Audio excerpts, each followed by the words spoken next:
সেই ঈশ্বরের কাছে যখন আমরা সেই দান দশমাংশ ঈশ্বরের কাছে যখন করছি, আমরা তখন ঈশ্বরের কাছে কি নিয়ে আসছি? আমরা ঈশ্বরের কাছে যে আসছি, আমাদেরকে কি সেই কইন কি সর্বদা যখন ঈশ্বরের কাছে যেত, ঈশ্বরের গৃহে যেত, তখন কি সেই চাষের জমির যাও কিছু কি সেই ঈশ্বরের জন্য উপহার নিয়ে যেত?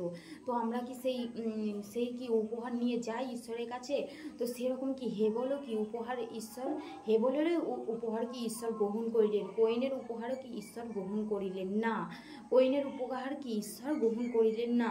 কেন? মানুষের চোখে সব কিছু করা যায়, কিন্তু ঈশ্বরের চোখে কি কিছু লুকানো যায় না?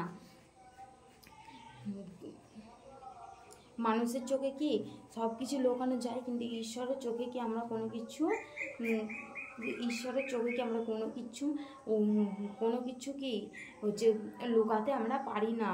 তো কি বলছে? কইন উপহার রূপে সদাপ্রভুর উদ্দেশ্যে ভূমির ফল উৎসর্গ করলে, আর হে বলো আপন পালের প্রথম জাত কয়েকটি পশু ও তাহাদের মেদ উৎসর্গ করলে। তখন সদাপ্রভু হেবলকেও তাহার উপহার গ্রাহ্য করিলেন, কিন্তু কইনকে তাহার উপহার গ্রাহ্য করিলেন না। এই নিমিত্ত কইন অতিশয় ক্রুদ্ধ হইল, তাহার মুখ বিষণ্ণ হইল।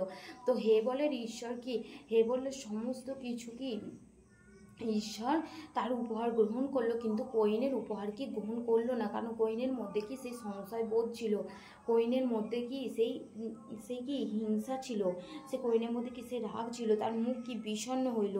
তখন সদাপ্রভু কইনকে কইলে, তুমি কেন ক্রোধ করিয়াছ? সে সদাপ্রভু তখন সে কইনকে বললেন যে তুমি কেন রেগে যাচ্ছ? তুমি ন্যায় বিচারে হেবল ঠিকভাবে চলেছিল, হেবল কি সঠিকভাবে চলেছিল ঈশ্বরের চোখে, কিন্তু কইন কি ঈশ্বরের চোখে ঠিকভাবে চলেনি, ঠিকভাবে আচরণ করতে পারেনি। যদি তুমি ঠিকভাবে আচরণ করতে, তাহলে কি তোমার বীজ বোনা গ্রাহ্য হতো না? হেবলকে ঈশ্বর বলছে যে কইনকে হেবল বলছে, কইনকে ঈশ্বর বলছে যে যদি তুমি ঠিকভাবে যদি বীজ বুনতে, তাহলে কি তোমার ঈশ্বর কি তাহলে তোমার বীজ গ্রাহ্য করতো না? যদি সদাচরণ না করে, তবে যদি সদাচরণ না করে তুমি যদি শয়তানকে ডাকছো, তাহলে তুমি কিভাবে ঈশ্বরের আশীর্বাদ পেতে পারো? যদি আমরা পাপ আচরণ আমাদের মধ্যে থাকে, তবে কি ঈশ্বর কি আমাদেরকে কি সেই গ্রাহ্য করবেন? ঈশ্বর আমাদেরকে কি গ্রাহ্য করবেন না। আমাদের প্রত্যেক মুহূর্তে ঠিক আচরণ করতে হবে। শরীরের উন্নতি, কাজের জায়গা, ব্যবসা বাণিজ্য, মণ্ডলী, জন, প্রেরিত কি সব কিছুই আমাদের হবে, বাড়বে, এবং কি ঈশ্বরের আশীর্বাদে যুক্ত থাকতে হবে। সেই বীজ বোনাকেও কি ঈশ্বরের সঠিকভাবে ঈশ্বরের কাছে কি আচরণ করতে হবে, তবে কি সব দিক আমাদের সব কিছু ঠিক থাকবে, যেন আমরা ঈশ্বরের কাছে কি সঠিকভাবে আচরণ করতে পারি। তো আজকে এই বাক্যের দ্বারা আমরা বুঝতে পারছি যে শয়তানের কেন সেই ক্ষমতা আছে, কেন সেই শক্তি আছে।